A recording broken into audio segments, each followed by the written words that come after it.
Dalam buku sejarah Muhammad, karya Muhammad Husin Haikal dijelaskan, salah satu hal yang tak akan mungkin dilakukan Rasulullah adalah berbohong. Bahkan sejak kecil, semasa kanak-kanak, belum pernah beliau terbukti berdusta, sehingga beliau pun digelari Al-Amin.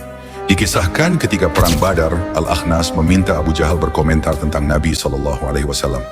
Abu Jahal, seorang elit Quraisy yang sangat membenci Rasulullah ini menjawab, dia Muhammad itu adalah seorang yang jujur dan tak pernah bohong. Maka ketika Nabi diolok-olok kaum kafir tentang ajaran yang dibawanya, hal itu jelas-jelas sebuah kebohongan besar. Dikisahkan suatu hari, Rasulullah SAW bertanya kepada kaum kafir Quraisy, bagaimana pendapatmu, wahai kaum kafir Quraisy, bahwa pada permukaan bukit ini ada pasukan berkuda? Percayakah kalian? Kafir Quraisy menjawab, engkau tidak pernah disangsikan, belum pernah kami melihat engkau berdusta.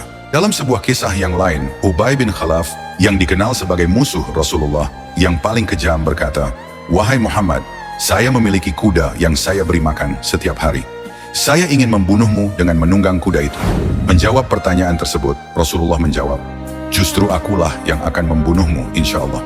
Saat terjadi perang Uhud pada tahun 625 Masehi, duel maut antara Ubay bin Khalaf dan Rasulullah ini pun terjadi. Dengan mengenakan zirah atau pakaian perang lengkap, Ubay menunggangi kuda mencari beliau. Sambil memegang sebuah pedang, ia berkata, jika Muhammad tak dibunuh hari ini, maka akulah yang celaka. Ia mengatakannya berulang-ulang.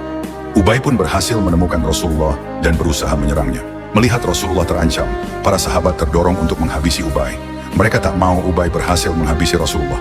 Namun upaya itu justru dicegah oleh Rasulullah. Biarkan ia, Ubay bin Khalaf, mendekat, ujar beliau. Saat Ubay mendekat, Rasulullah mengambil tombak dari salah satu sahabatnya, Harits bin Ashimnah. Dilemparkannya tombak itu ke arah Ubay bin Khalaf. Ubay kemudian jatuh dari kudanya setelah tombak lemparan. Rasulullah mengenai tulang di sekitar lehernya. Ubay kembali pada orang-orang Quraisy dengan luka di leher dan darah yang terus bercucuran. Ia berkata, Muhammad telah membunuhku. Abu Sufyan, sosok pemimpin kaum Quraisy, kala itu meminta Ubay untuk tidak mempermalukan diri dengan tak henti-hentinya menangis dan meraung kesakitan. Baginya, luka yang dimiliki Ubay hanya masalah sepele. Menanggapi cemooh Abu Sufyan, Ubay berkata, tak tahukah kau yang mengakibatkan luka ini? Beliau adalah Muhammad, demi Lata dan Uzza. Jika penderitaan ini ditimpakan ke seluruh masyarakat Hijaz, tak satu pun orang akan selamat. Waktu itu Muhammad pernah mengatakan padaku bahwa ia akan membunuhku. Aku meyakini bahwa kematianku berada di tangan Muhammad. Jika saja beliau meludahiku pada saat ia berkata, saya tentu sudah mati, ujar Ubay dengan ketakutan. Tak lama setelahnya, Ubay bin Khalaf pun meninggal dunia di Sarif, di tengah perjalanan suku Quraisy menuju Makkah.